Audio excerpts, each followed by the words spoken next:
अस्सलाम वालेकुम दोस्तों ये शिरूबा कंपनी की ओवरलॉक मशीन है और इसका मॉडल नंबर है 747F।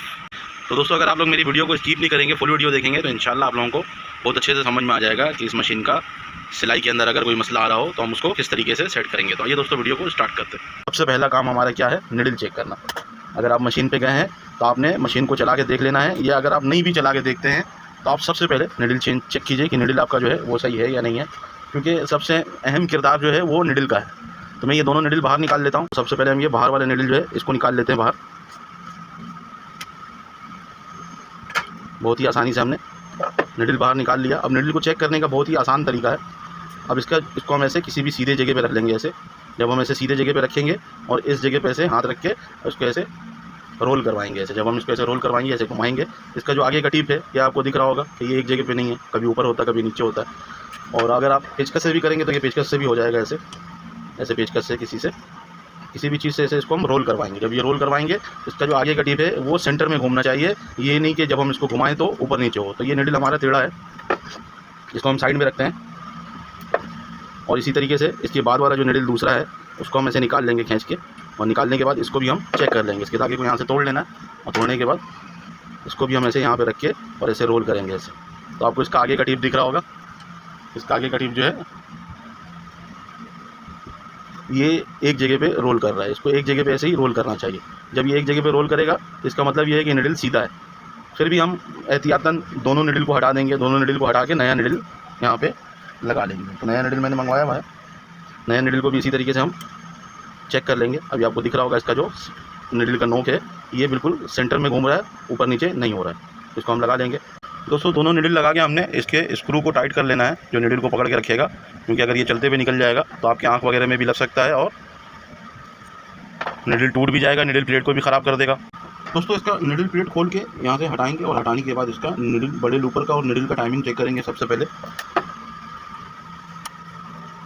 दोस्तों अभी आपको जैसा दिख रहा है कि जैसे मैं इसका लूपर आगे लेके जाता हूँ और निडल ऊपर जाता है, तो ये हमारा जो निडल का सुराख है वो थोड़ा नीचे है और लूपर का सुराख पहले आगे चला जा रहा है। हम थोड़ा सा इसका लूपर को पीछे करेंगे, और लूपर को पीछे करने से पहले हम बिल्कुल निडल को नीचे की तरफ जाएंगे, निडल बार को, और लूपर हमारा पीछे की तरफ आ जाएगा। तो इस जगह पे हम 2.5 mm का एलकी ऐसे लगा के चेक कर लेंगे कि 2.5 mm का गैप आ रहा है या नहीं आ रहा है। अब 2.5 mm का गैप इसके अंदर हमने लाना है, और 2.5 mm से अगर कम गैप है तो हम लूपर को हल्का सा पीछे करेंगे तो 2.5 mm का गैप आ जाएगा। और अगर एक मिसाल है कि 2.5 mm से ज़्यादा गैप है तो फिर हम कैसे इसको 2.5 mm पे लेके आएंगे। फिर हमने इसका निडल बार का जो एडजस्टिंग स्क्रू है पूरा मेन स्क्रू, तो उससे हम उसको लूज़ करके निडल बार एडजस्टिंग स्क्रू को हम लूज़ करके इसका निडल बार 1 mm तकरीबन ऊपर कर देंगे, और फिर हम लूपर होल्डर को आगे करेंगे तो हमारा 2.5 mm तक का गैप भी आ जाएगा और होल टू होल भी आ जाएगा। तो इस तरीके से हम इसका टाइमिंग बांधेंगे। अब जैसे मान लेते हैं कि मशीन हमारा बहुत पुराना है और इसके निडल बार के अंदर चाल है, ये जैसे भी आपको दिख रहा है ये थोड़ा बहुत ऊपर नीचे हो रहा है। तो इसके लिए हम होल टू होल अगर टाइमिंग बांधेंगे तो ये होल टू होल नहीं रहेगा। क्यों कि हमने इसको इस तरीके से नीचे दबा के, नीचे की तरफ ऐसे एक तरफ ऐसे व्हील घुमाएंगे और दूसरी तरफ से इसको ऐसे नीचे दबा के रखेंगे और व्हील घुमाते जाएंगे। तो इससे हमें क्या पता लगेगा कि इसका जो चाल है इसके अंदर, इसको चाल को लेते हुए हमने होल टू होल करना है इसको। अगर हम ऐसे ही इसको ऊपर करके या इसको छोड़ के ऐसे अगर हम इसको होल टू होल टाइमिंग बांध देंगे और ये जब कपड़े के ऊपर चलेगा, क्योंकि जब निडल अंदर किया और अंदर जाके जब वापसी आएगा ना तो इसका जो गज का हाइट है वो हल्का सा नीचे आ जाएगा, 1 mm तकरीबन। अगर इसके अंदर चाल है 1 mm तो ये नीचे की तरफ आ जाएगा। तो इससे क्या होगा कि हमारा जो निडल बार का हाइट है वो ज़्यादा नीचे हो जाएगा। तो हम इसको जब भी इसका टाइमिंग बांधेंगे इसको ऐसे, अगर इसके अंदर चाल है आपका निडल बार के अंदर ऊपर नीचे से हो रहा है आपका निडल बार, जैसे ये आपको दिख रहा है, अगर ये ऐसे ऊपर नीचे हो रहा है तो हमने इसको ऐसे नीचे ऐसे दबा के और फिर ऐसे व्हील को घुमाना है और टाइमिंग को देखना है।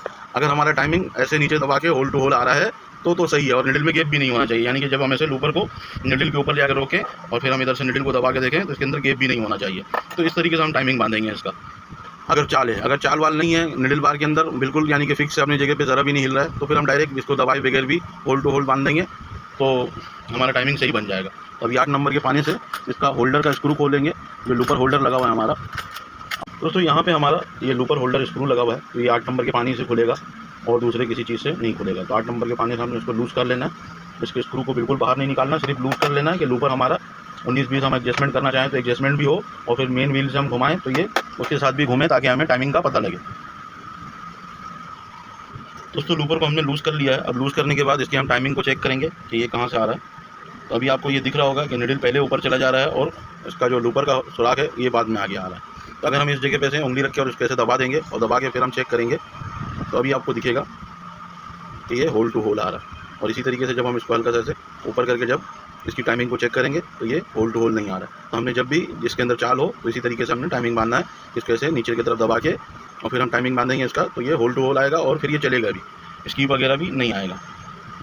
तो इसी तरीके से फिर हमने आगे वाली निडल का भी चेक कर लेना है कि इसके अंदर कोई गैप वगैरह तो नहीं है, क्योंकि हम बाहर वाली निडल का जब टाइमिंग बांध देंगे तो आगे वाली निडल को होल टू होल करने की ज़रूरत नहीं है, ऑलरेडी खुद ब खुद होल टू होल हो जाएगा। और हमने ये चेक करना है कि हमारा जो आगे वाला निडल और लूपर का गैप है इसके अंदर कोई ज़्यादा गैप तो नहीं है। तभी आपको जैसे दिख रहा होगा कि इसके अंदर गैप है, तो ये गैप हम कैसे ख़त्म करेंगे ये भी चीज़ बताऊँगा। वीडियो पर बने रहिएगा, वीडियो फुल देखिएगा। दोस्तों इस जगह पे एक हमारा 1 नंबर की एलकी का स्क्रू लगा हुआ है, ये इस जगह पे, यहाँ पे ये स्क्रू को हमने लूज़ कर लेना है। स्क्रू को हमने ऐसे लूज़ कर लेना है और लूज़ करने के बाद इसकी क्लेम को हम हल्का सा घुमाएंगे। क्लेम को हमने किस तरफ, इस तरफ घुमाना है कि ये अभी हमने क्लेम को घुमाया। क्लेम को घुमाने के बाद फिर हम टाइमिंग देखेंगे इसका। अभी हमने टाइमिंग देखना है और इसका गैप भी चेक करना है कि इस वाले निडल में गैप तो नहीं आ गया, तो इसमें हल्का सा गैप आ गया है। इसी तरीके से आगे वाली निडल पे भी देख लेना इस पर गैप तो नहीं है। तो अभी मेरे हिसाब से ये जो गैप है हल्का सा ये चल जाएगा। अगर हम इससे ज़्यादा मिला देंगे इसको तो निडल टूटने का खतरा रहेगा, क्योंकि हमारा जो ये निडल बार है इसके अंदर चाल है, यानी कि ये आगे पीछे भी ऐसे हो रहा है। तो हमने इसको हल्का सा गैप देके तभी इसकी टाइमिंग बांधना है, बहुत ज़्यादा मिला के नहीं बांधना है, बहुत ज़्यादा दूर करके नहीं बांधना है। और ये अभी हमारा क्लेम सीधा हो गया। क्लेम सीधा करने के बाद फिर हम क्या करेंगे, इसका जो स्क्रू हमने लूज़ किया था इधर से ये हम टाइट कर लेंगे। टाइट करने के बाद फिर दोबारा हम टाइमिंग देख लेंगे। अभी हम फिर दोबारा ऐसे निडल को दबा के देखेंगे कि इसके अंदर गैप तो नहीं है, और आगे वाली निडल पे भी हम देखेंगे कि इसके अंदर गैप तो नहीं है। तो अभी हम क्या करेंगे, अभी हल्का हल्का दोनों निडल में गैप आ गया है। दोस्तों हमने जो इसका लूपर होल्डर लूज़ किया हुआ है, यहाँ पे हम ऐसे पेचकस लगाएंगे। पेचकस लगा के थोड़ा सा हल्का सा ऐसे चाड़ेंगे इसको, तो हमारा होल्डर जो है वो घसक के थोड़ा सा बाहर आ जाएगा। हमने इसको इस तरीके से बाहर कर लेना। बाहर करने के बाद फिर हम दोबारा इसकी टाइमिंग को देख लेंगे कि गोया हमारा जो इसमें गैप आ रहा था निडल और लूपर के अंदर, वो गैप खत्म हुआ कि नहीं हुआ। अब ये इसको 2.5 mm भी हमने देख लेना है कि लूपर जब बिल्कुल पीछे जा रहा है और निडल नीचे आ रहा है तो इसमें 2.5 mm का गैप होना चाहिए। इसका ये 2.5 mm से ज़्यादा गैप है। इसके लूपर को हम थोड़ा सा आगे करेंगे ऐसे, और ये अभी 2.5 mm का गैप आ गया, क्योंकि हमने ये 2.5 mm की एलकी लगाई है यहाँ पे, तो उससे अंदाज़ा हमें मिल गया। तो अभी हम इसका निडल और लूपर का गैप चेक कर लेंगे कि कहीं ये दूर तो नहीं है। अभी ये इस निडल पे तो बिल्कुल सही है, और आगे वाले निडल पे इस पर भी हमारा बिल्कुल सही आ रहा है। अब हम क्या करेंगे, इसी जगह पे हम जो ये लूपर होल्डर लूज़ किए थे इस लूपर होल्डर को टाइट कर लेंगे। लूपर होल्डर टाइट करते वक्त हमने ये देखना है कि जो हमने अभी एडजस्टमेंट किया है लूपर होल्डर का निडल के हिसाब से, लूपर का जो एडजस्टमेंट किया है, ये लूपर होल्डर हिलना नहीं चाहिए अपनी जगह से। अगर लूपर होल्डर अपनी जगह से हिल जाएगा तो जो अभी हमने मेहनत किया वो ज़ाया हो जाएगा। फिर दोबारा आपको ये सारा सेटिंग दोबारा से करना पड़ेगा। तो इसका लूपर होल्डर हमने इस तरीके से टाइट कर लेना। टाइट करने के बाद फिर हम एक दफ़ा और देखेंगे कि गोया अभी हमने जो लूपर होल्डर टाइट किया है उससे कुछ हिल उल के आगे पीछे तो नहीं हो गया। हमने इस तरीके से फिर एक दफ़ा चेक कर लेना है। तो अभी हमारा ये बिल्कुल सेटिंग में आ गया है। और अब हम क्या करेंगे, फिडो का भी लगाने की ज़रूरत नहीं है, क्योंकि हम इसका जब तक का पहले चेन सही नहीं करेंगे, ये चेन इसका खुद ब खुद निकलना चाहिए। तो हम यहाँ पे ये निडल प्लेट ऐसे लगाएंगे, और निडल प्लेट लगाने के बाद इसका स्क्रू यहाँ पे टाइट कर देंगे। दोस्तों अभी हमने निडल में धागा वागा लगा दिया और लूपर में भी धागा लगा हुआ है। अब हम इसको मैनुअली हाथ से घुमा के चेक करेंगे कि अपर लूपर जो हमारा है, छोटे वाला लूपर, ये बड़े वाले लूपर का फंदा सही पकड़ रहा है या नहीं पकड़ रहा है। तो इसको हम इस तरीके से ऐसे घुमा के देखेंगे। तो अभी आपको दिख रहा होगा ये बिल्कुल किनारे में इसका फंदा गिर रहा है। जो ये हमारा छोटा लूपर है ये बहुत किनारे से फंदा पकड़ रहा है, तो इस तरीके से हमारा जो ये बड़े लूपर का धागा है ये मिस करेगा बार बार। तो ये चीज़ें हमने देखना है, तभी हमारा स्कीप वगैरह बंद होगा।